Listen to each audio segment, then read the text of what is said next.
Setelah tadi undang Jokowi dalam pertemuan Ketum Parpol Koalisi Pemerintah, hari ini Ketum Nasdem Surya Paloh menemui Menko Marves Luhut Binsar Panjaitan. Menurut Luhut, pertemuan dengan Paloh turut menyinggung Pilpres 2024 termasuk soal skema Capres dan Cawapres. Ini adalah pertemuan Luhut dan Surya Paloh keempat kalinya dalam 6 bulan terakhir. Pertemuan tertutup digelar di Wisma Nusantara selama 1,5 jam.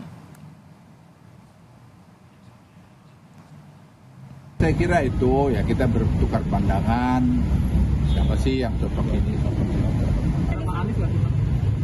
Ya Pak Surya tanya ya saya jawab. Tapi tadi ada konsultasi sama Pak Paloh dengan Pak Edi. Ya kan saya ditanya ya saya jawab. Saya kan tidak perlu cerita sama kamu. Siapa yang jawab. Masalahnya dong tadi ada saran-saran mungkin disampaikan kepada Pak Surya. Ya sama kami sepakat semua harus damai. Karena itu demi kepentingan Republik. Ada perbedaan-perbedaan ya itu hal yang wajar.